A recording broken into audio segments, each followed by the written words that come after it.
A Plaguelands Media production. Hey everyone, this is Hugh from Plaguelands Media. Today I am bringing you, pardon me, an RPG look.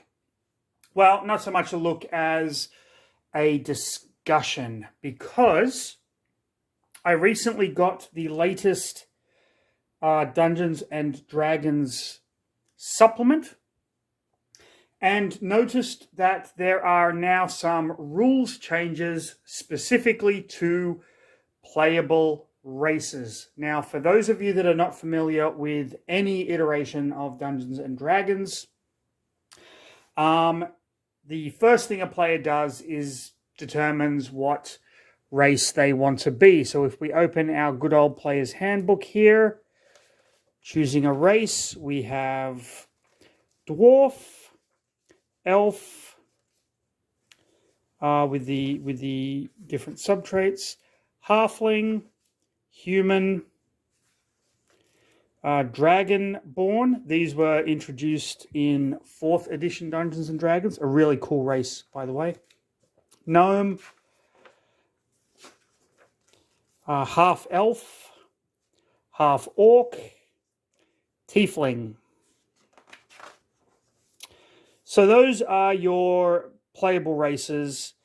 And back in the day, if you're talking about the original Dungeons and Dragons, then the races were a class, like elf was a class, dwarf was a class.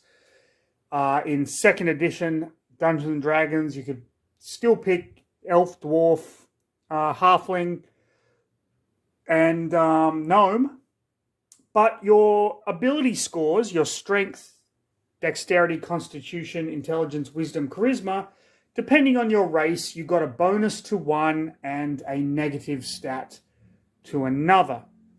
So, for example, a race that had a negative stat to intelligence, you probably don't want to play a wizard. And these kind of statistics, I'm not going to say pigeonhole you into playing certain race class combinations. If you're a min-maxer, of course it would. But they were definitely there. You also had monstrous races. So you could play like a Minotaur or something, but their level progression was much, much slower because, of course, your strength is going to be more than a regular character's. So where a regular character would start at level 1 for progression and then gets level 2, say, with 2,000 experience. With a Minotaur, it might possibly be they started at level 3 in so much as you needed that much experience to get to level 4 and so on and so forth. And it was all up to the discretion of the players and the dungeon master at the time.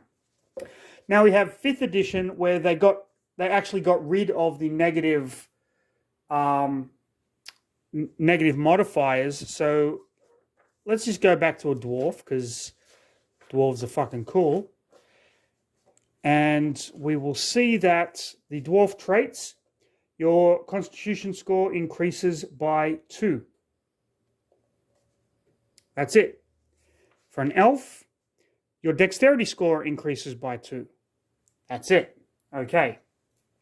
Now, take into consideration that the original Player's Handbook came out a long time ago. There have been a lot of supplements since then that have introduced new races the characters can play and new ways to determine kind of ability scores and things like that and whatnot. Which leads me to, let me just put this aside, the latest book to have been released, Mordenkainen Presents Monsters of the Multiverse. Mordenkainen, of course, one of the most famous NPCs, I guess you would say, in Dungeons & Dragons. Mordenkainen is a supremely powerful wizard who actually invented a lot of spells that have the name Mordenkainen in them. Just some fun flavor text. This idea of the multiverse in Dungeons & Dragons is a little bit new. I believe they introduced it in Fizban's Treasury of Dragons, which was a way of basically letting, or reassuring, I should say, reassuring players that their games are canon to them. For example, if you're playing a game set in the Forgotten Realms and your party meet, I don't know, let's say Brunor Battlehammer and Drizzt Do'Urden, Wulfgar, Canterbury, and Regis from the R.A. Salvatore novels, and your party decide to fucking slaughter them, and they do, that's canon in your game, because that's a multiverse kind of idea where things kind of split off. Just think of it like the multiverse in Marvel Comics or DC Comics or something like that. I think it's a neat idea to reassure players that you are allowed to break law, but not one that I feel was necessarily needed. So, Modern Canon presents Monsters of the Multiverse. Now, a majority of this book is a bestiary with all these monsters, which have actually, most of them have been introduced in other supplements, and they're just kind of collected here. In case your group or your dungeon master or whoever's buying these books, yourself included, in case you don't particularly feel like you need or you want, for example, I'm not interested in buying a book about Ravenloft, the monsters here, or I don't particularly want to purchase Out of the Abyss just to get the stats for the demon princes or the devil princes or whatever. Stats are here. So that is good in and of itself. It's not what I want to talk about, though. I want to talk about this section here, the Fantastical Races. Now, this book actually puts together 33 races that players can choose from, which have been introduced in other supplements. There's nothing here that is completely new, although they have kind of been updated a little bit. That's not what I want to talk to you about. I want to talk to you about the ability score increases. Now, in the other supplements, you were given ability score increases for the different races. For example, the Satyr, or Satyr, however you want to pronounce it, which was introduced in Mythic Odysseys of Theros, which I will show you in a moment, has your charisma score increases by 2 and your dexterity score increases by 1. But here, there is no ability score increase. As a player, you choose to increase one score by 2 and increase a different score by 1, or increase 3 different scores by 1. So instead of saying, I want my charisma increased by 2 and my dexterity by 1, as a satyr, you could say, I want 2 strength, 1 intelligence. I want 1 wisdom, 1 intelligence, 1 constitution. Is this a good rule? Which, of course, you don't have to use. If you've already got the original module, you can basically pick and choose which one you want. But giving the players the freedom and the flexibility to alter what ability scores they want, is this good for the game? Ultimately, in my opinion, it's fantastic. This means that you can effectively play a dwarven wizard and not worry about not having the intelligence boost. You can play a gnome barbarian and just buff your strength and constitution up. You can play any combination of race and class now and not worry that your choice is hindering what ability scores are going to benefit your class. This was a fantastic move on the part of Wizards of the Coast and the designers of Dungeons & Dragons. in my opinion. Some people might disagree with me, which is perfectly fine. That's why we discuss and we debate, and people have different opinions on things. So, with that said, let's have a look at the races that are in this book and the races that they left out, because they did leave out some really great races, which kind of baffles me, but I understand a little bit why. So you can play now as an Aarakocra, a fucking birdman or woman or whatever. That's cool. They remind me of those Skeksis looking dudes in World of Warcraft that you fought in the Burning Crusade expansion, which is a whole other video that I'll talk about later. Asimir, they're like angel guys. Bugbear. You can play as a centaur. I mean, come on, that's just cool. Changeling, a deep gnome, otherwise known as a Snufneblin. A deep dwarf or a dark dwarf.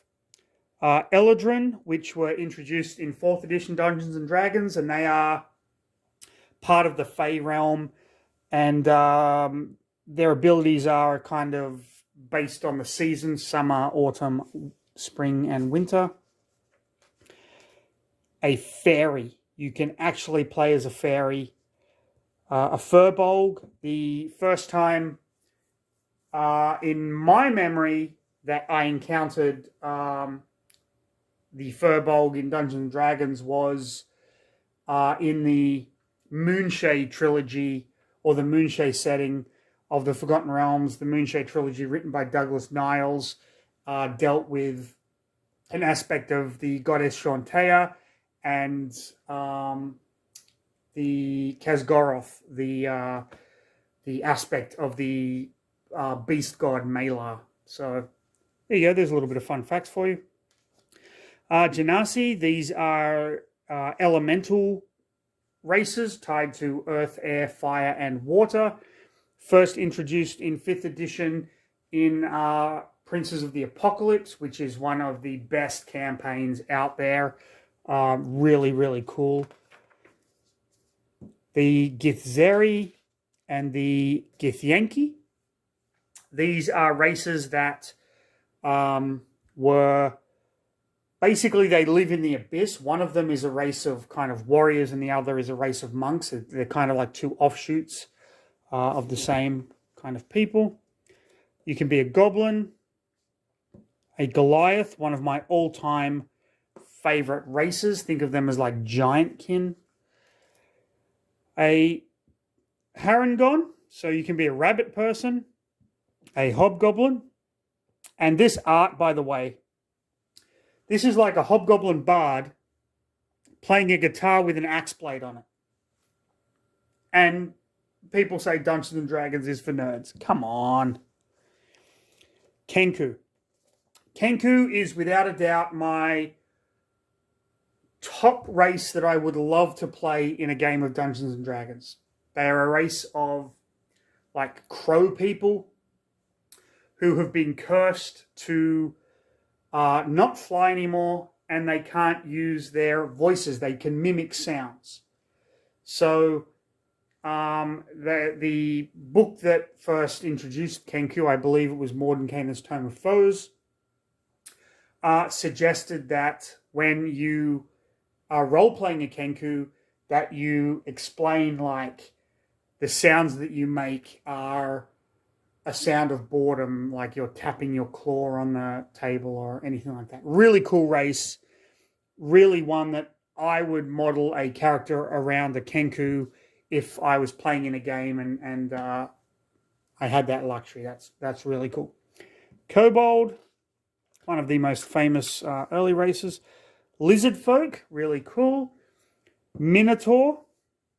I believe the Minotaur for 5th edition, the Minotaur race was first introduced in the Guildmaster's Guide to Ravnica, which is something I'll talk about in a little bit. Orc.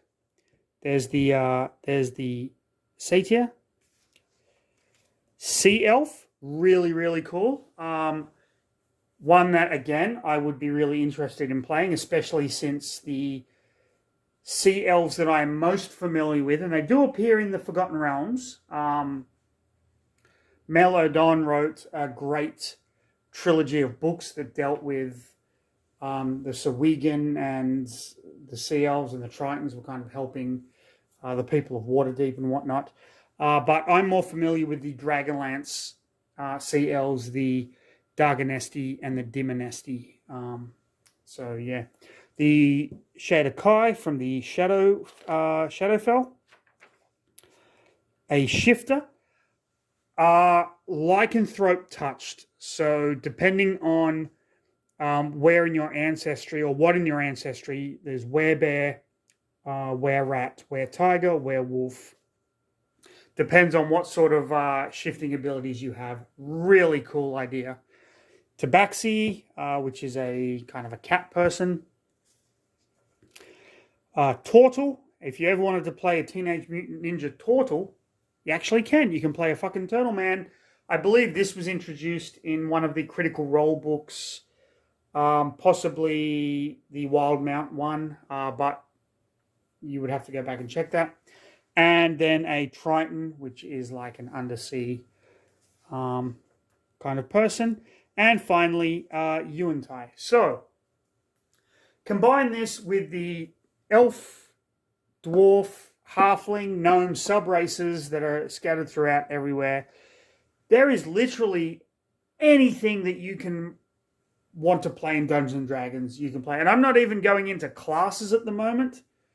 This is just races. But upon reading this and getting this book, there were some omissions of races that have been introduced in other source books, and the omissions are coming primarily from the Magic the Gathering source book tie-ins, which is Guildmaster's Guide to Ravnica and Mythic Odysseys of Theros. So I want to quickly kind of show you what races were left out. So this is the Guildmaster's Guide to Ravnica.